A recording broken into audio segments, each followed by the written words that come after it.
You've seen them from the cab. The exit that used to have 3 diners now has a single cracked sign. The motel pool is full of dry weeds, and nobody has checked in decades. Every driver who's been out here more than a few years remembers the places that used to matter. Most drivers call it the dead town list, the 6 communities that lived or died on the old 2-lane, ranked from the quiet fade to the collapse that took 9 out of every 10 people. These aren't campfire stories. Every population number on this list comes from the U.S. Census, the official population count, or from local historical records that mention it. Every bypass year is the year a new interstate went around a town and took its traffic. Each one traces to a specific interstate opening, like Interstate 40 or Interstate 57. You can look up the date, and for the towns that still have something standing, you'll hear what's there and how to find it. The worst one on this list isn't in the desert. It's in Illinois, on a river crossing that used to mean something. The city once had over 15,000 people and a working economy. It was built on being the one place you couldn't avoid. The interstate opened north of it in 1978, and by 2020, it had lost 89% of its population. That's not a fade, that's a collapse. Let's get into it. Number 6. We're starting at the smallest one, the town that never even made it to the interstate era. Jericho. Texas sat on an 18-mile stretch of unpaved black clay between Allen Reed and Groom, the Jericho Gap. When it rained, the road turned to mud that swallowed cars up to their wheels. Local farmers made a living pulling them out with mule teams. Jericho was the stop at the worst part. Then in 1939, Route 66 was rerouted half a mile north, around the impassable stretch. The population dropped in half right then, from roughly 100 to 50. The post office closed in 1955. By then, the town was barely alive. When Interstate 40 finally came through northern Texas in the mid-1970s, it was the second death of the town. The town had already been dead for 20 years. Jericho proves the interstate didn't invent the death of these towns, it just got faster at it. Number 5. Jericho got a clean death. The road moved, the town faded. Cuervo, New Mexico got something slower and stranger. It began as a railroad stop in 1901 and became a Route 66 town in 1926. Its population peaked in the 1940s at over 300. When Interstate 40 came through, it didn't go around Cuervo. It went right through the middle. 4 lanes replaced what used to be Main Street. The result? 4 streets south of the interstate, 2 streets north, and a community cut in 2 by a highway nobody stopped on anymore. The gas stations and cafés that kept the place going were already closing down by then. The split finished what the decline had started. By the 2000 census, 58 people remained. Most structures are abandoned and falling apart. 2 homes and 1 auto repair shop still have people living in them. And I want to be fair here. The people who stayed live on both sides of that highway. They live with a daily reminder that the road meant to bring the future, but instead it split the present. Most towns on this list got bypassed and died fast. Cuervo got cut in half and died slow. Number 4. 2 towns in, and you've already seen the pattern fork. Jericho got bypassed twice. Cuervo got cut in half. Ludlow, California, is the one that got saved by a highway and then killed by one. Founded in 1882 as a water stop on the Atlantic and Pacific Railroad in the Mojave Desert, it later grew with gold mining. When the gold ran out, Route 66 arrived in 1926. The highway gave the town new life. Cafés, motels, gas stations. By the 1950s, Ludlow was busy. Then Interstate 40 was built through the Mojave in the 1960s, and the through traffic vanished. By the 2000 census, Ludlow's population was 10.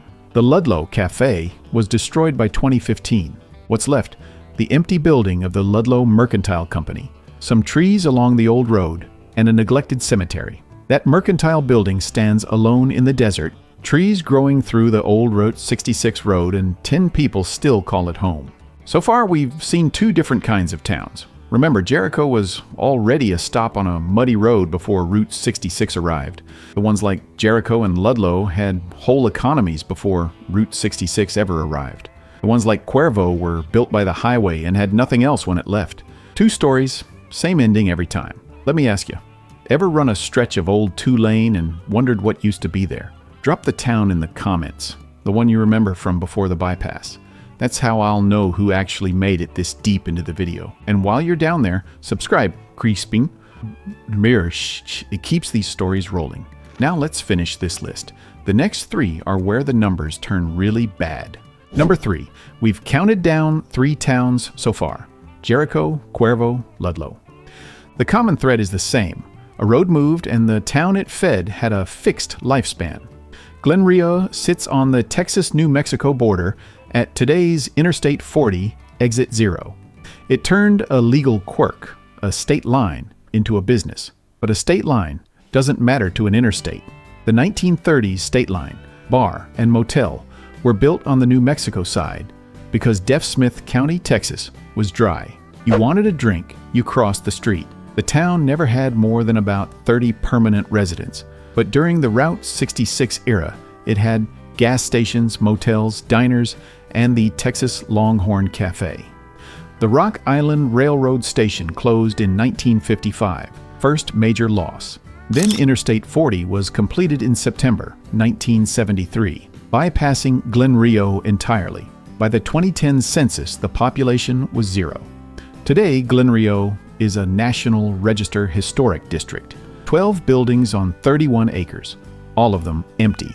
The state line that gave it its one reason to exist couldn't save it from a highway that made state lines invisible.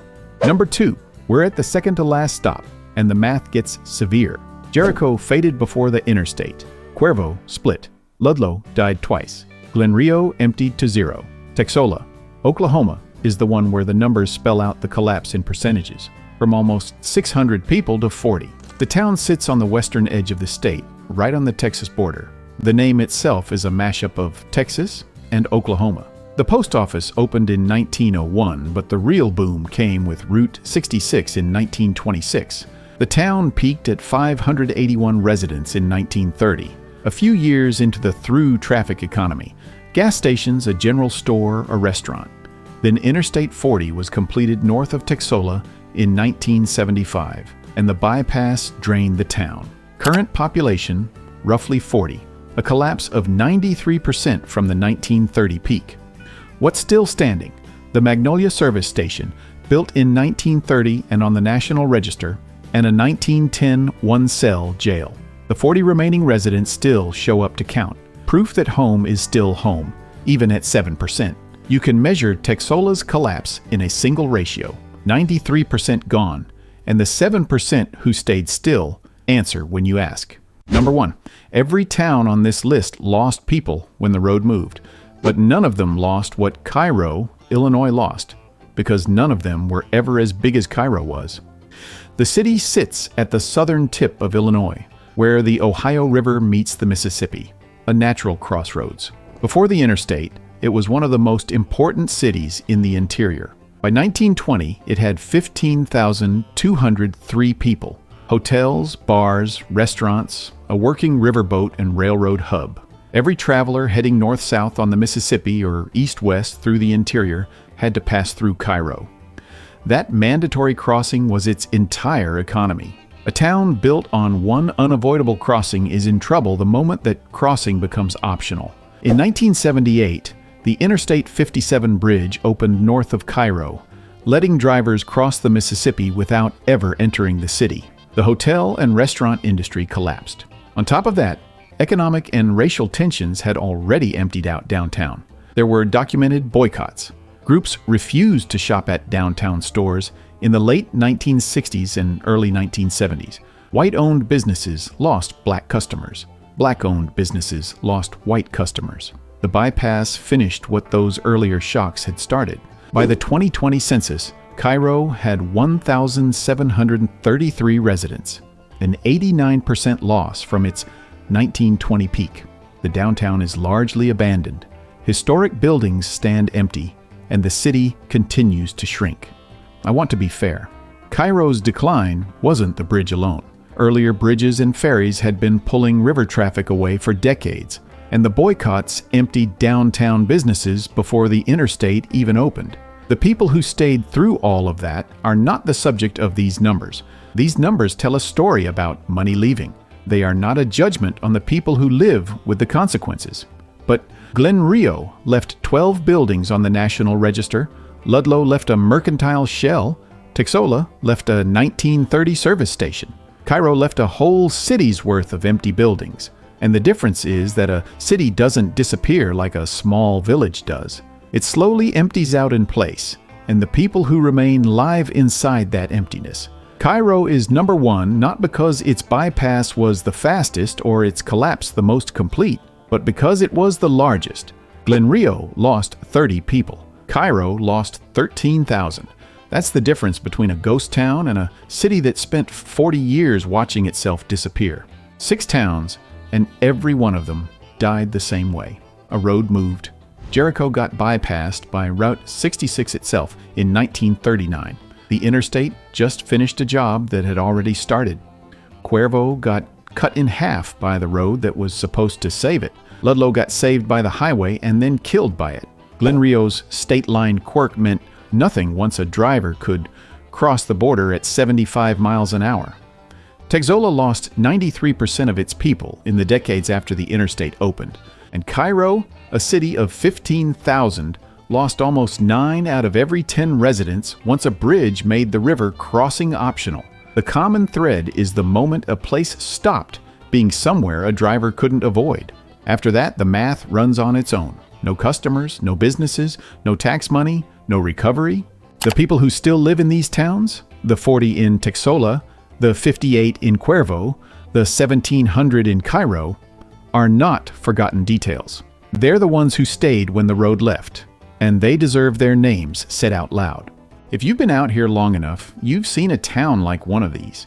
Think of the diner that was open when you started driving and isn't there anymore, or the motel sign that still lights up even though the building behind it is empty.